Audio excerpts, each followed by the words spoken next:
Ampifaliana marakariva riavana malala nazontsika miona toy izao amin'ity any io ity.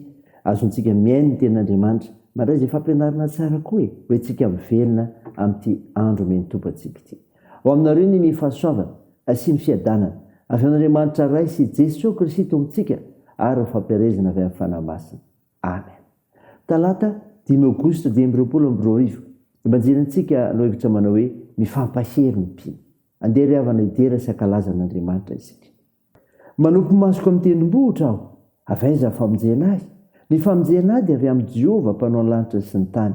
Tsy mba velany angozozana ny tongotrao, tsy rendrena ny mpiaro anao. Indro tsy mba torona rendrena ny mpiaro ny Israely. Jehovah mpiaro anao, Jehovah fialofanao amin'ny ankavananao. Ny masoandro tsy mba melanao noho ny andro, na ny volana noho ny alina. Jehovah iaranao amin'ny ratsy rehetra, eny iaro ny fanahinao izy.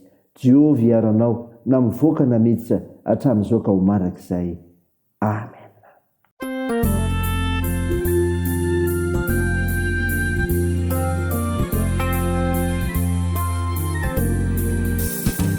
Jesu tompony miantso anao, maiasa ho any firenena, eto izay rehetra azonao atao, iantrao rehefa dia maonena. Ilanao anaso ho fanilotoko sy tarikeo ano, mila ny herinao sy ny fitiavanao, mba hanary ny indray izay tsy mety hatriza.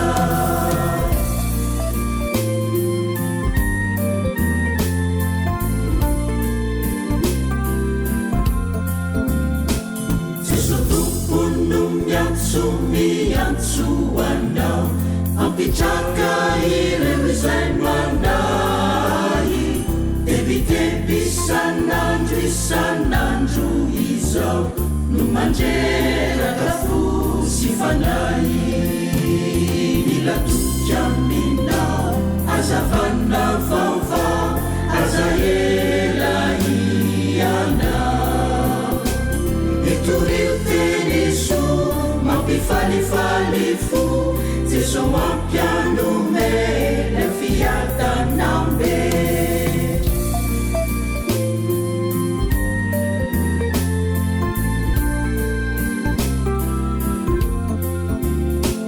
Jesu tompo indreto izahay, fa manona ilay antsonao, ianao no pitarika tena mahay, amin'ny asaka sala atao, mavita mazoto amin'ny asa soa, ajakivy mijoro.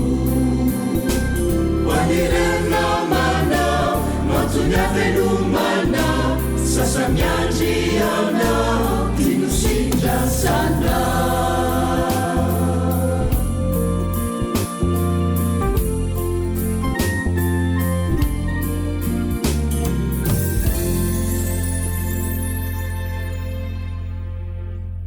Ivavaka isika. Ry Tompoandriamanitra io, Andriamanitra velona marak'izay ianao, komendrika hody araina, ary tsy misy manakina anao hanao izay no ny serinao sy ny asanao. Misaotra anao izay ny amin'ny fandaminanao ny fiainanay, fa afaka manavao anay ianao no ny antsonao, ary indrindra azonay mifanampy sy fanohana amin'ny zavatra rehetra. Midera sy mankalaza ame vonasin'arinao masina izay Tompo, ary matsiaro ny tenanay komorona amin'ny fahamasinanao fa tsy tao niteraka. Koa mifona aminao izay, mamondrafo aminay mamela anirikay. Fa namasinao idira ty anatinay raha isiany sy andra ny afatra tsara avy amofonay menonay izay. Ilazana fa entaninao izay fa mila mifampahery satria mihinanao Andriamanitra. Mitenena Tompo vovontiananao izay aminaran'i Jesosy Kristy mpamonjy anay. Amen. Riavana malala, ny finainao antsika amin'ity unity dia hitantsika ao amin'ny epistily faharoa sorata amin'ny Paoly ao an'i Timoty. Timoty faharoa toko faharoa ka ny 9 ka hatramin'ny 7:10. Mivaky toy izao aminaran'i Jesosy. Koa ianao anaka, dia aoka hiahery amin'ny fahasoavana izay eo amin'ny Kristy Jesosy. Ary izay zavatra ifarenao tampoka teo anatrihan'ny vavolombelona maro, dia tolory ny olona mahatoky izay hay mampianatra ny sasany kosa. Miarahitra ny mafiamiko ianao tahaka ny miaramila tsara ny Kristy Jesosy. Miaramila manafika dia tsy mba misy maninky tena amin'ny raharahanyizao fiainana izao, mba hahafaly izay efa nifidy azy ho miaramila. Ary raha misy manezaka amin'ny filalaovana dia tsy satrona satroboninahitra izy raha tsy manezaka araka ny lalàna. Ny mpiasa tany izy izay misasatra ny tokony voalohany handray ny vokatra. Dinio izay lazaiko, fa omeny tompo fahazavan-tsainany amin'ny zavatra rehetra ianao. Tsarovy Jesosy Kristy izay nitsangana tamin'ny maty dia ilay avy tamin'ny taranako Davida araka ny filazantsarako, izay aretako fahoriana hatramin'ny fatorana aza, ohatra ny mpanao ratsy nefa ny tenin'Andriamanitra dia tsy mba voafatotra. Izany ny aretako ny zavatra rehetra noho ny amin'ny olom-bo afidy, mba hahazony ireny koa famonjena dia ilay ao amin'ny Kristy Jesosy mba mivoninahitra marak'izay. Mahatoky izao teny izao, fa raha miara-maty aminy isika dia ara-benina aminy koa, raha miaritra isika dia ara-manjaka aminy, raha mandaha isika izy kosa andahantsika. Fa na dia tsy matoky azy isika dia mbola mahatoky ihany izy, fa tsy mahazo mandaha ny tenany. Amen. Ray masino, mba namasinana ny fahamarinana, ny teninao ny fahamarinana. Amen.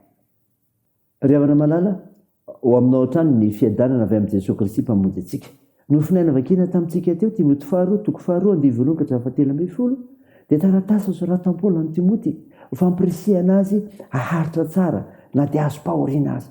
Fa hoy ny teny, fa raha miara-maty aminy isika dia ara-benina aminy koa. Raha maty ao aminy mba hiara-benina aminy isika ka mandray fampahirizana. Zany rehefa mandray fampahirizana. Zany ny hevitra ambaran'ny Paoly eto. Koa ianao anaka dia aoka hiahery amin'ny fahasoavana. Meniny voalohany. Mampiomana an'i Timoty Paoly sady mampahery azy. Mila mitombo hery hatrany amin'ny fanompona ny mpino. Miroso hatrany. Mitafy ny fahasoavan'i Jesosy Tompo. Tsarovy ry havana fa miteny hoe Kristy Jesosy dia maneho ny fanetretenan'i Jesosy. Izy ilay manana ny larina ambony noho ny anarana rehetra, kanefa manaiky ny hidina haka ny toeran'ny mpanompo.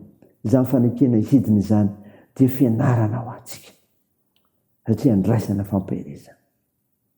Maty ao aminy mba hiara-belona aminy isika ka mandray sady mizara ny filazantsara. Zany koa ry havana. Izay zavatra efa harenao tamiko dia tolory ny olona mahatoky. Mahaiza ry havana mandray dia mahaiza mizara. Tsy faly mandray fotsiny fa tsy maintsy mampity ilay teny fiainana amin'ny mpiara-manompo. Tsy resaka imolotra ihany fa fiainana maneho fijoroana vavolombelona. Ilaina ny fahamatorana raha tiana ny ampita hafatra feno. Ary zany ry havana ambaran'ny tenin'Andriamanitra. Maty ao aminy mba hiara-belona amin'ny koa isika ka miaritra amin'ny mafy. Zany koa ry havana ambaran'ny teny eto. Miaritra mafy tokoa Paoly.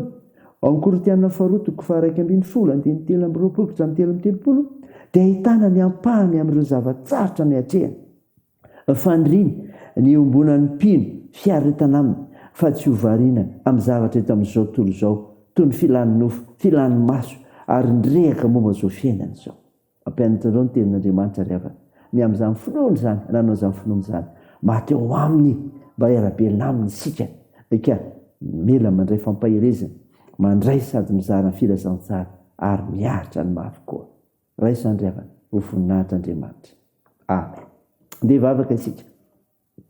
Andriamanitra, misaotra anao noho ny mofinaina nomenao anay izay milaza fa raha maty eo aminy mba hiara-belona aminy izahay ka mandray fampahirizana sady mizara filazantsara ary miaritra ny mafy koa. Mivavaka aminao izahay, nitahianao ny asa nomenao anay velomanay.